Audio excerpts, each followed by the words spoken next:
What's up, y'all? It's Josh Coleman back with On the Come Up, and this is my first episode since last year. And I'm gonna let my guest introduce herself today. So, yes. I go by Edrianna Terrae. I'm a social media influencer and a braider. Nice. Oh, and a YouTuber. So let's just talk about where you came from and how everything got going. Honestly, growing up for me was kind of different because I'm the only girl. So I have two older brothers, and I had it a lot harder than my brothers, being that I was the only girl and being that I was the youngest as well. I enjoyed my childhood, honestly. I never really understood the significance of being from the land. Like, it's really a culture. It's really different. Right. So, honestly, I had it great. Like, I didn't really grow up in the city. I was kind of on the outskirts. I was like Bellflower, Paramount, borderline Compton. Okay. So my mama kind of kept me away, even that's where she grew up at. So I kind of wasn't really exposed to it until I grew up, until I got older. But growing up was pretty, it's kind of instilled in me because, I came from a single parent household. So hustle and, like, trying to make it out and trying to get up there is, like, it kind of just, you grow from that. Right. And how many brothers do you have? I have two older brothers. How old are they? 24 and 20, actually. Yeah. So how was that, like you say, being the only girl, what was that like? We probably was going outside with, like, other girls or other boys. Like, was you that girl that was like, I want to play basketball with the boys? Yes, because that's all I grew up around was boys. Right. Like, I was a top boy growing up, so this girly little thing that I got, it took a while. I was hopping fences and running from people and shit with my brothers. Like, it was just like, I was a tomboy. I was a little rugrat with them, so all I knew was just, that's all I knew, like. That's dope. What's your favorite childhood memory, if you can remember? Favorite childhood memory? I honestly can't remember a favorite childhood memory. One of my favorite childhood memories would be my 8th birthday. That's the only thing I can remember.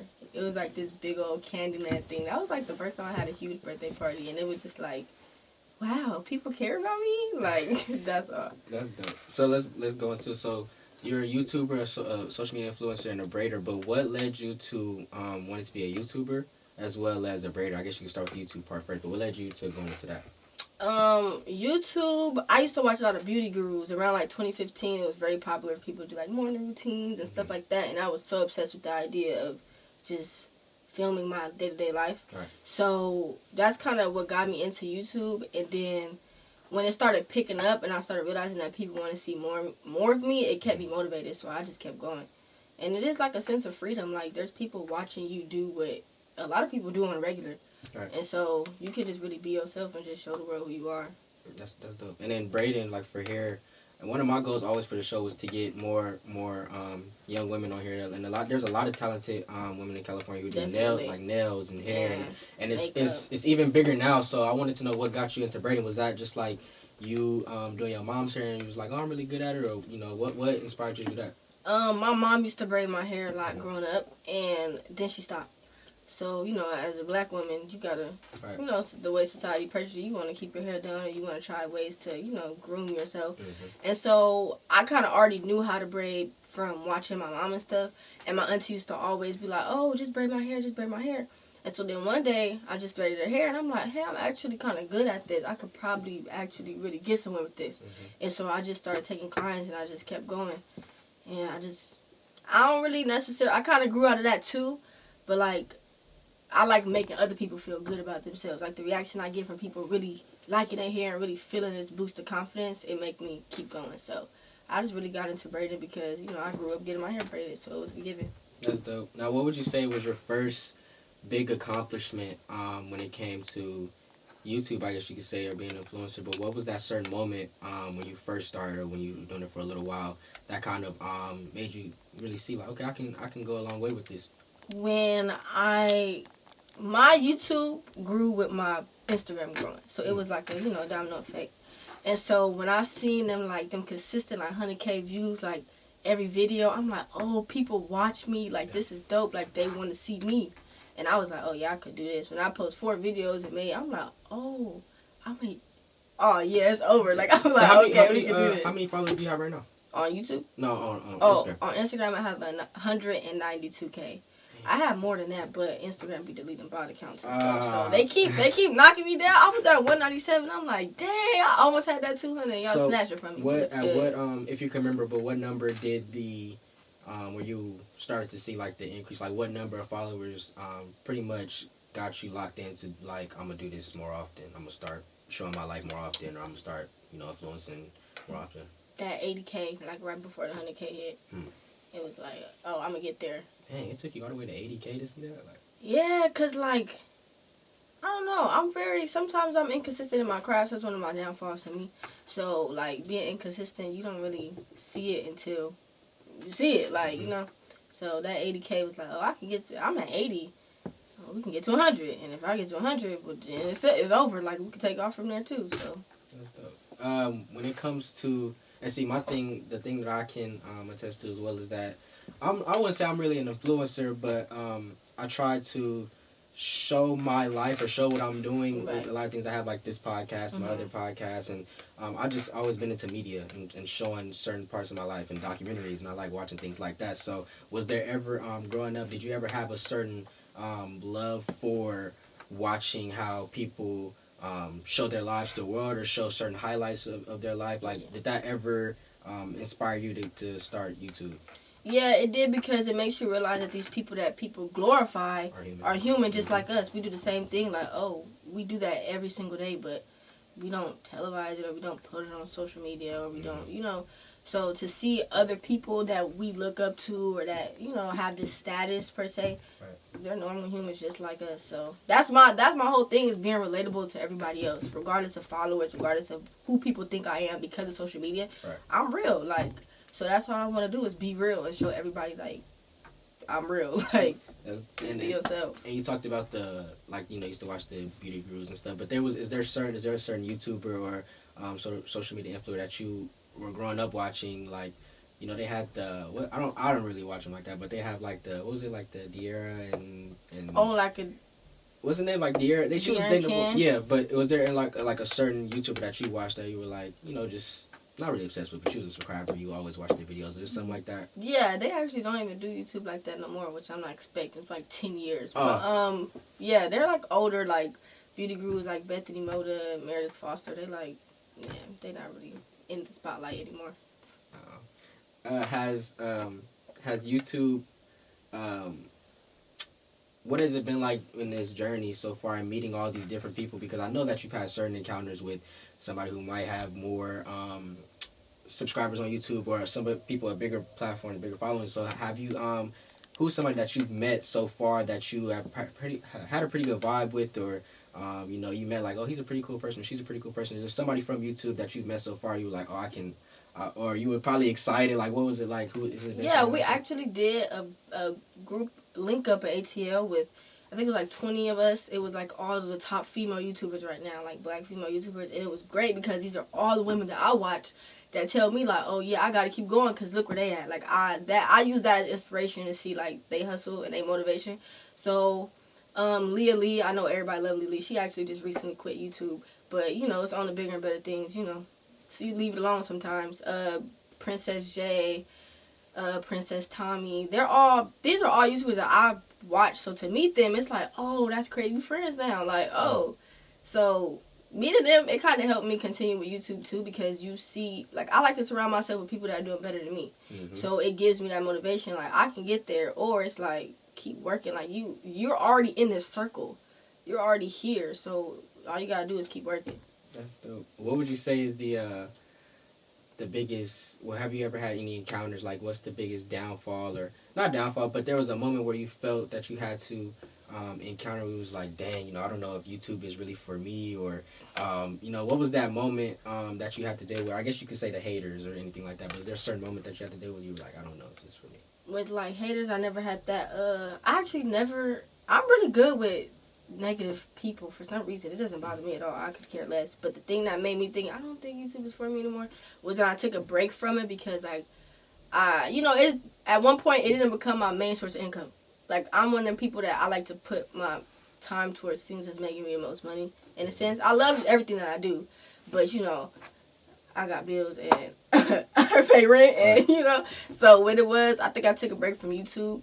And I remember DDG saying this because he was like, you know, once you got that one bad upload, it kind of just knock you off the forefront. So when I went back to doing it and I didn't get the reaction or I didn't get the views that I expected, and I kept working at it and it wasn't picking up, I'm like, I don't know if I want to do this anymore. Like, it's not about the views at all. I have to come to that. But it was just like, this ain't...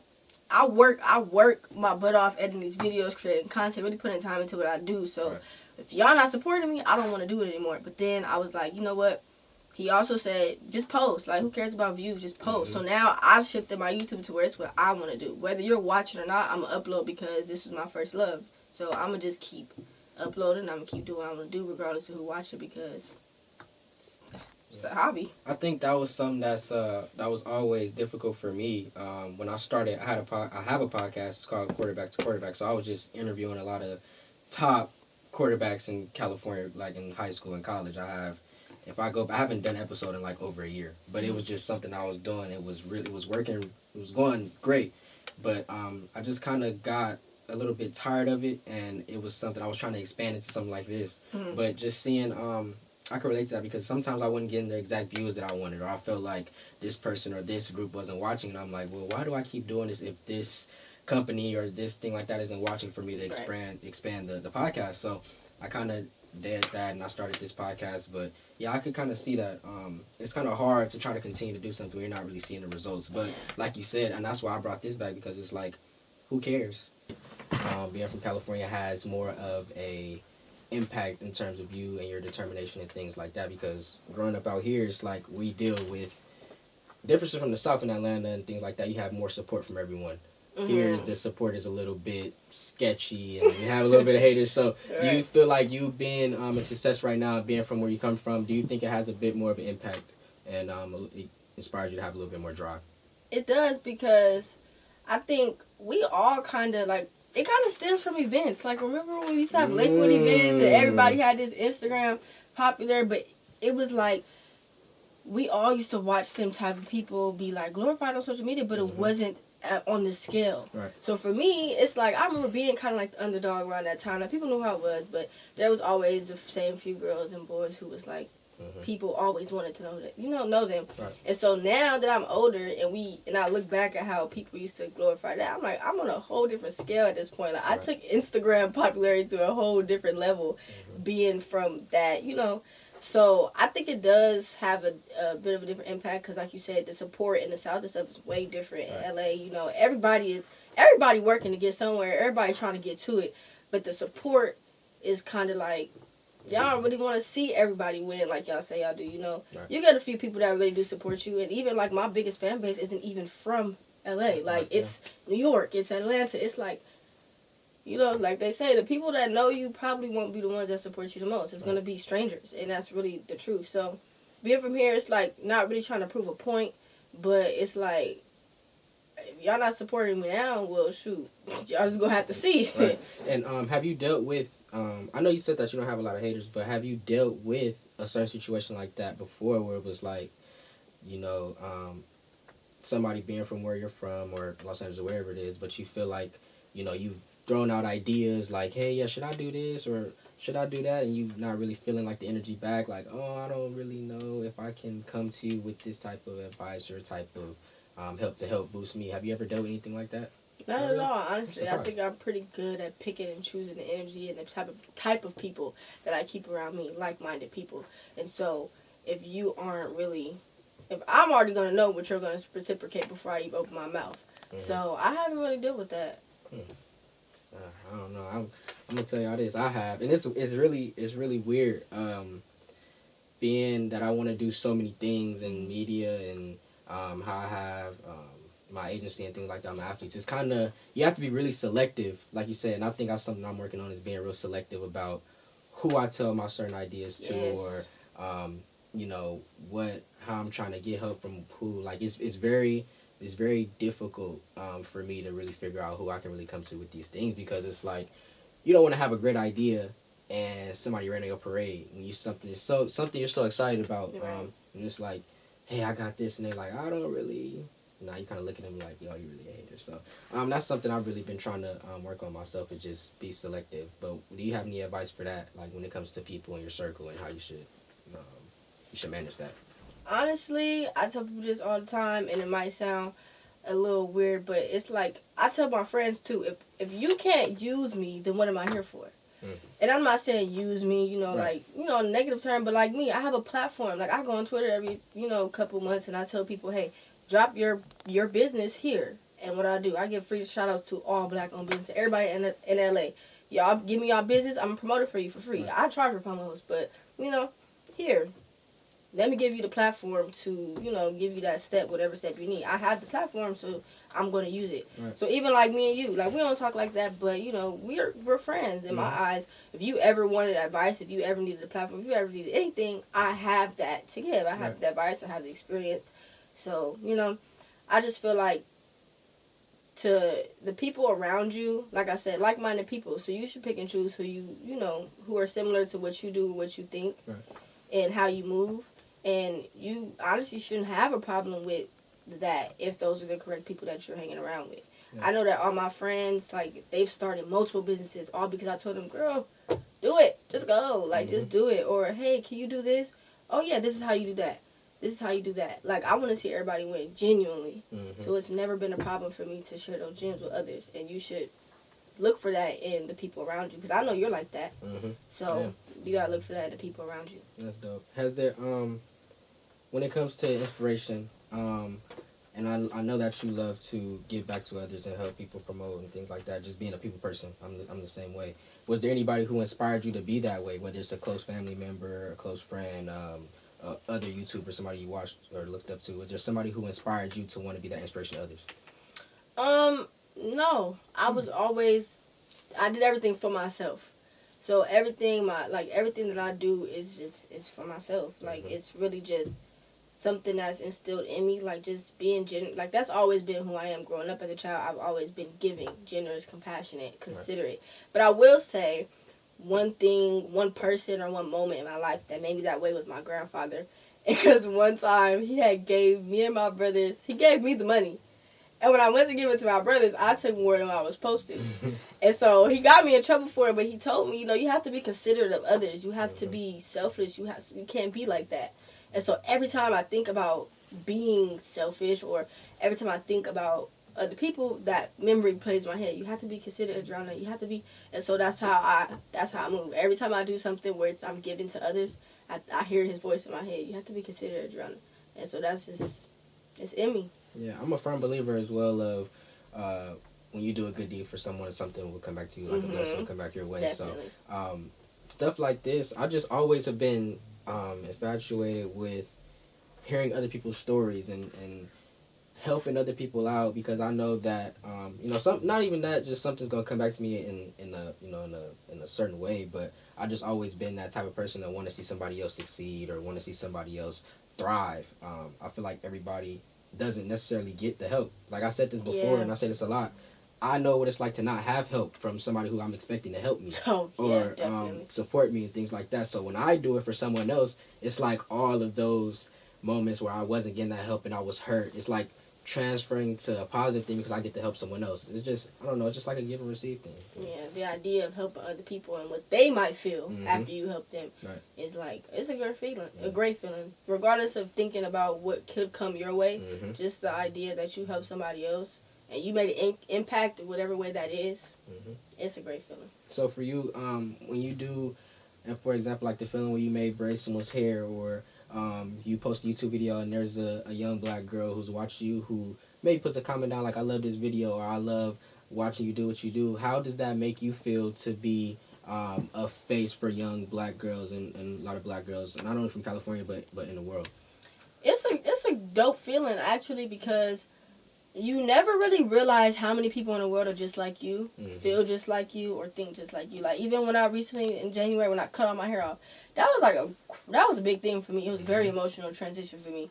But to see a whole bunch of other young girls messaging me, oh, can I do it too? Go ahead. Or can I join? Like, can I, or you inspire me to do this? Watching, like, girls who look up to me cut all their hair off and tell me how they feel so confident and how I inspired them. And, hey, Edric, look at my hair. Like, it's been like that in many different situations. But the idea that there are a whole bunch of other people in the world who have the same emotions as you, doing what you had to do first for everybody else to even take account, it's like, that's crazy. Like, y'all really, that's crazy. Like, why I got y'all feeling like that for real?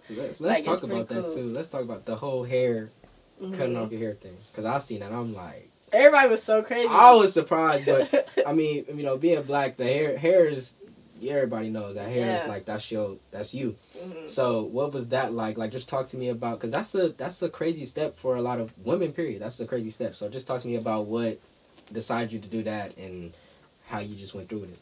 So cutting my hair, I did my natural hair has always been a part of my identity. That's even even on YouTube, like my hair videos and skincare, like that was my thing, my niche on YouTube. So as I got older though, I started experimenting. I started dyeing my hair, all type of stuff, and with dye and being natural and me, I don't really have to touch my hair. So when you dye your hair, you got to start taking care of it, But even my brother had asked me, because I was on FaceTime with him like literally the hour before I cut it all off, and he was like, why? And I told him, I'm like, for me, I never understood why women like cut their hair off because they was going through stuff or because of whatever. A certain phase. Yeah, and I told him my hair to me was at that time was a direct reflection of how I was neglecting myself. So my hair I wasn't taking care of myself essentially. Like my mental, everything was just falling down, And so my hair literally was like a reminder every day, like, you're neglecting yourself. Like, girl, you're not even and I just cut it all off, and it was so emotional because I'm like, what do I do now? Like, I'm sitting in the mirror after, who let me do this? Like, why did y'all let me go through with this? And my brother was just like, nope, we're cutting it. And he just kept cutting. I'm like, and I'm just staring at the camera like, bruh, you just cut my hair. Like, I wasn't going to do this, but you really cut it all off.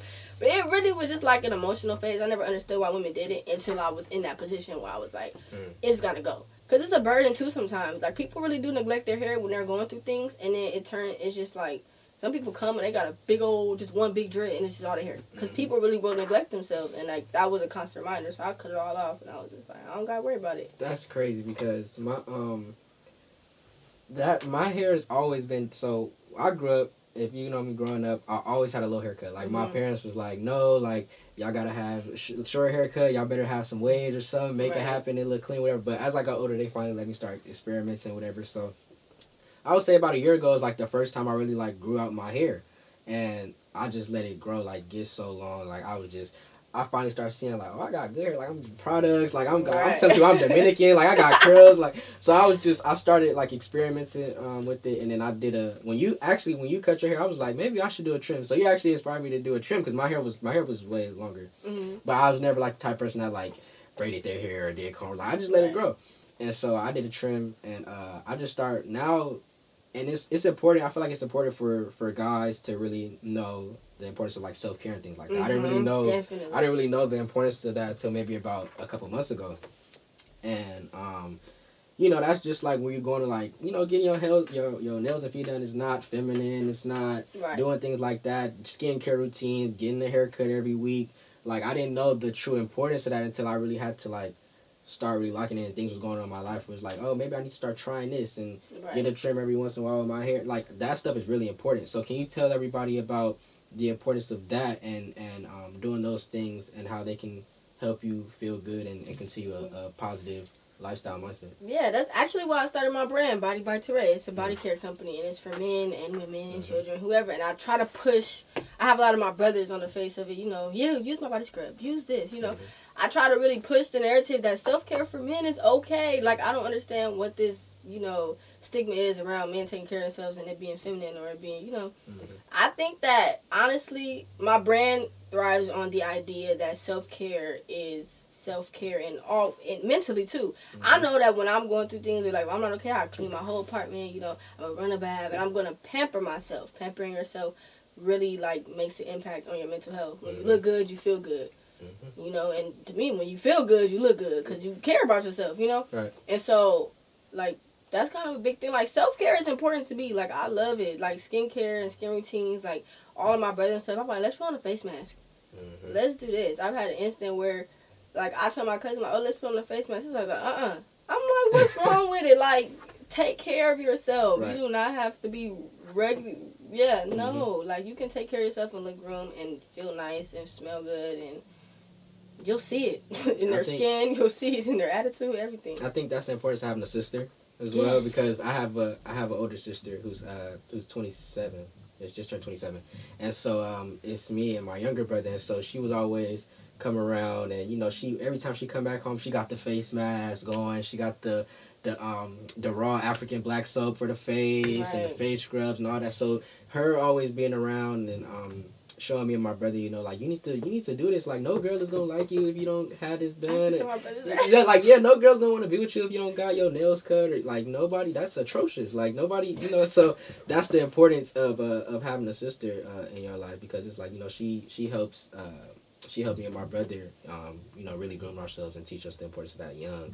But I didn't really get into, like self-care and everything like that until, I would say, like, a couple months ago. Like, I didn't know. I knew that thing, of course, like, keep yourself clean and stuff like that. But I didn't know, like, that those things, like having a haircut every week, really increase, like, your attitude. Like, it can show in a whole bunch of different ways. So I think that's really dope. And you said Body by Terrae, right? That's your skincare, body and skincare. I was actually looking into it because I'm trying to get into that. But I was looking at it, and what would you say is the most positive, I would say, like, feedback that you got from it with men and women using your products? Just that my products really do work. Like, they really do. Like, I know they work, but nobody really knows the time or the effort that it takes, the research that it takes to really go into that stuff. It's not as simple as everybody think it is.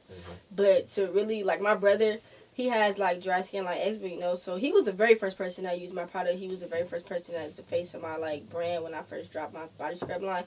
And when he used it, he was done. He was like, Edrianna, my skin is so soft, like, it really works. I'm like, yeah. And it was like, to see him so happy because he struggles with dry skin, to see him like, oh yeah, like, that confidence boost.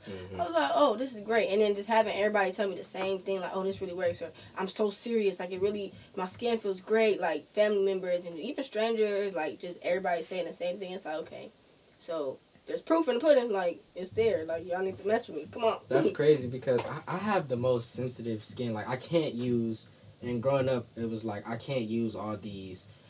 There's one brand that a lot of people use, but I can't use it. Like, it really, like, burned, like, my skin, like, so I have like trouble, like, finding what product is good for me. So I was doing some research. I'm about to, once this over, I'm gonna go in there and lick some scrubs. I'm gonna look at some scrubs, because I've really been it's always been a struggle to help. And my mom was like that, so I got it from her. But it's always been a struggle just trying to find the right products for me. So what would you say is let's see, we talked about that. What would you say is and I see you had the clothing line too, like the hoodies and things like that. Oh yeah, I was gonna wear it, but you ain't match my fit. I was looking at because I got into, like, I didn't get into it, but I always see, like, the angel number and things like that, and I really wanted to get that hoodie. So what inspired you to do the hoodie like that? And you had a hoodie that was also talking about, like, black, like black, the race I'm winning. Yeah. So what inspired you to do that?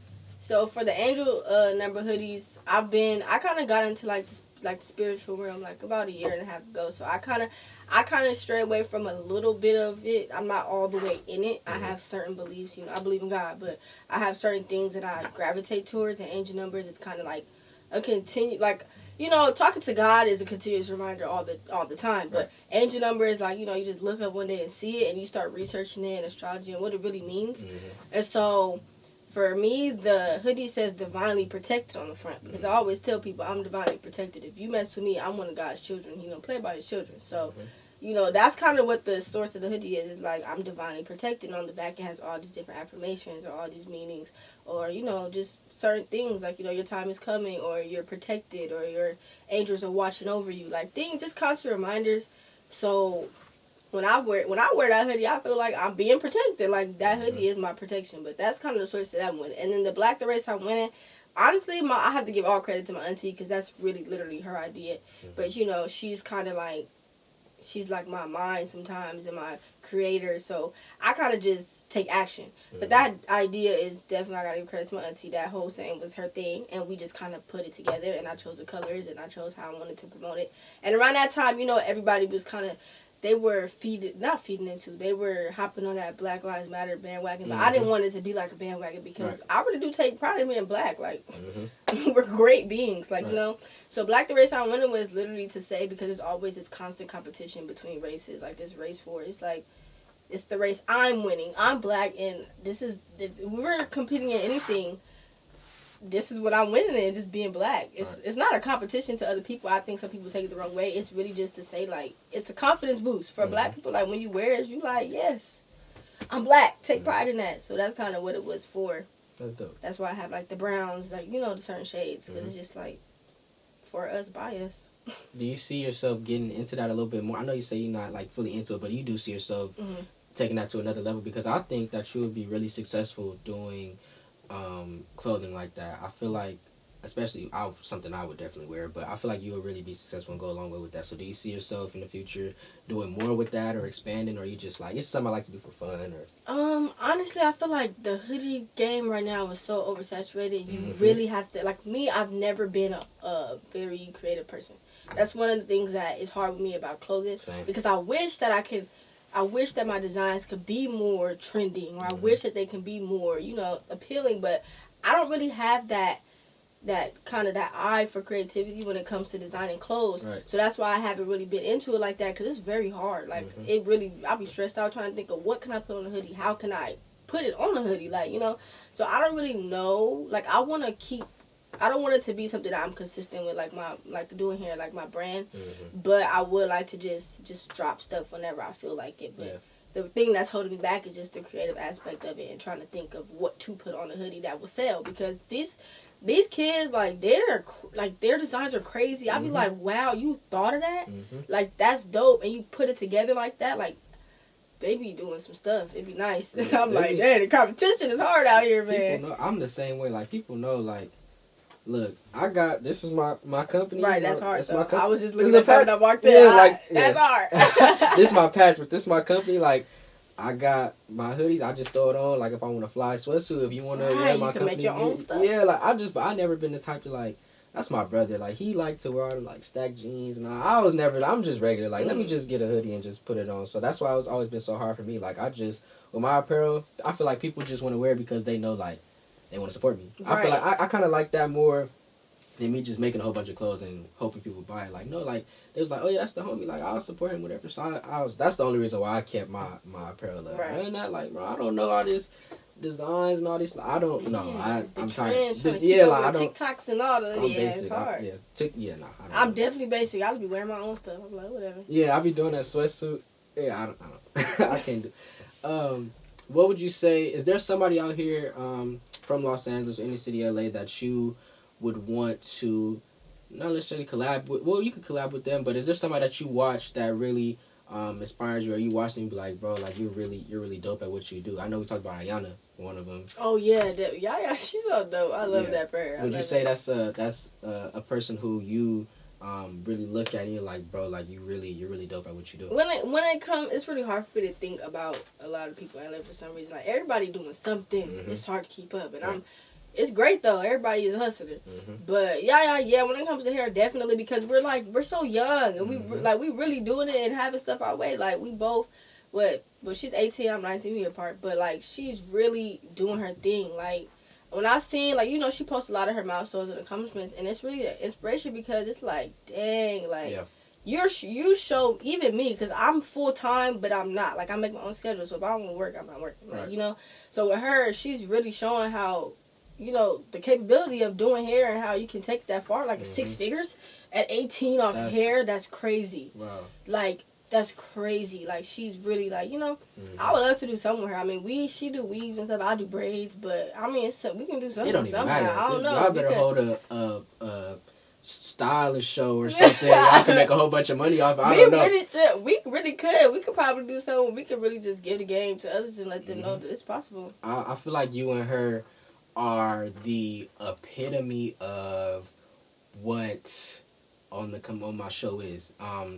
Seeing her, me and her the same age. She 18, but she got me feeling like I'm behind. I'm like, bro, she posted when she got into that apartment. I said, oh, what's going on? But I just be watching her, and I'm just like, she really treats like she's a professional. Mm-hmm. Like, and I think that watching you and her, how you guys are so young, 18, 19, and how you guys are, you know, moving into apartments, save you guys' money. You guys are taking real steps into your craft and become professionals. I think that that's really inspiring, not only for me, but for girls, young black girls especially, that's trying to do what you guys are doing. Right. It's really inspiring, and I applaud you guys so much because it's really dope what you guys are doing. What would you say is your do you have any future goals, or what are your future goals for the future? What are your future goals for the future? What are goals that you have in terms of expanding with YouTube and braiding? What are some goals that you may have for the future? For YouTube, I'm starting to see a lot of my favorite YouTubers that are stepping back, or they're finding a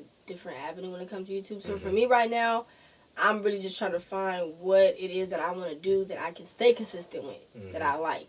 For YouTube, I do want to keep going because I haven't, like, I'm playing myself. I'm literally right at the 100K mark. I'm at 97K. Like, I'm just playing myself at this point. I ain't uploading.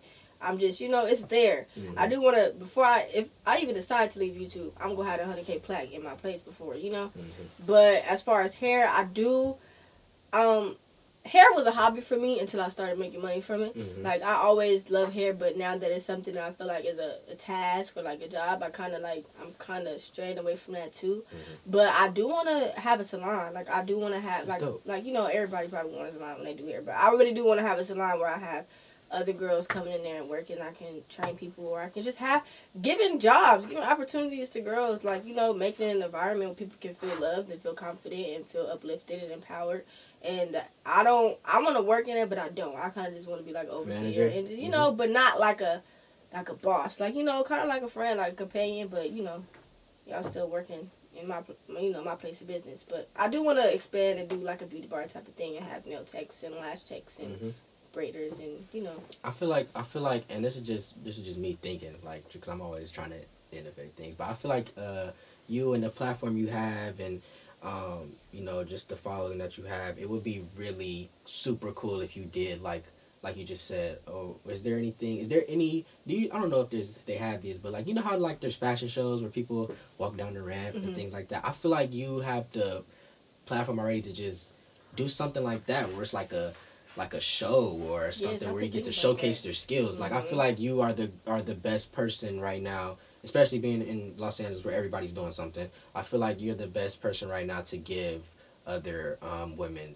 that platform to show off their whatever they're doing, hair, skincare, whatever it is. I just feel like if you just had like a big event, like, it would be so big. I see you doing that. Yeah. And just I've been talking about that for my friend for a minute. I want to do something because I want to share my platform. Like, they think that I'm so stuck up and I'm this. No, I'm giving. Come on, it's enough for all of us. In reality, like, come on. Yeah, I just feel like you would be great for something like that. What is a piece of advice you would give to a young girl that's trying to follow you in your footsteps? What's a piece of advice you would give them in terms of being successful in their craft? Be yourself. It's very cliche, but be yourself in a sense that everybody has their own style, their own way of doing things. Don't try to mimic anybody else's, the way they do things. Don't try to mimic anybody. Be yourself. I say it a lot with YouTube. Like, don't try to mimic other YouTubers. You can take inspo from them, but be yourself, because that's what gravitates people towards you, is being yourself. Show them that you're real. And also, you have to really think for yourself, because nowadays with social media and the media, a lot of people are looking at others, and they, it's an influence. They compare themselves. I tell people, don't compare yourself to me, because, I may not speak about it all the time, but we probably came from similar backgrounds. You have no idea. Like, so you really do have to just have your own opinion, and just have your own morals and your own perspective on things. Think for yourself. Like, you really do have to stand out from the crowd, because it's so many sheep following after each other, and it's just like. But yeah, I think that for anybody really trying to get to where I am on social media, or trying to build their social media platform, trying to do anything, be yourself, be authentic, be real. Don't fake it, because one way or another it's gonna come out, and nobody likes that. And I would say that's the biggest thing.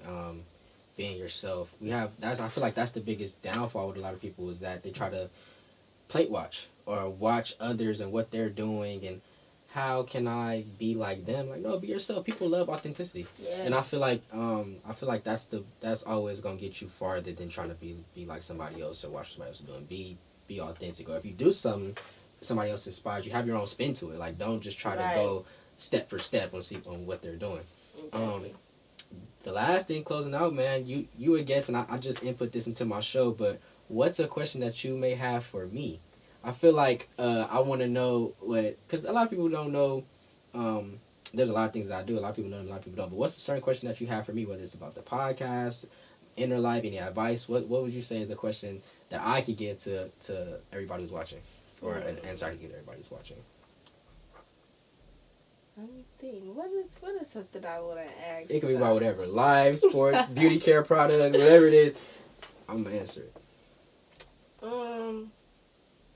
Okay, well, so obviously I feel like I know the answer already, but I still would like to say, what is really your goal with this podcast other than giving other people the platform, whether they're as big as me or as small as me, on social media? What's your end goal with all this besides just giving people this platform for others to see them? What is your end goal? That's a good question. Like, what is the impact you're trying to make? Man. On your end. My end. I think my end goal is it might be a few. I think my end goal is to show how versatile I am. So whenever you talk to me, you're gonna get a very thought out, well answer. You're gonna get the realest answer possible. So I wanted everyone who's ever watching me, whether it was coaches in the football world or whether it was regular people that my neighbors, I just wanted them to know that I'm versatile. I can speak. I'm articulate. Also, I would say the end goal is just taking this to a higher level in terms of me in media. I always loved media. Before I wanted to be an agent and things like that, I wanted to be a journalist. So the interviews and things like that was just like, it was second nature.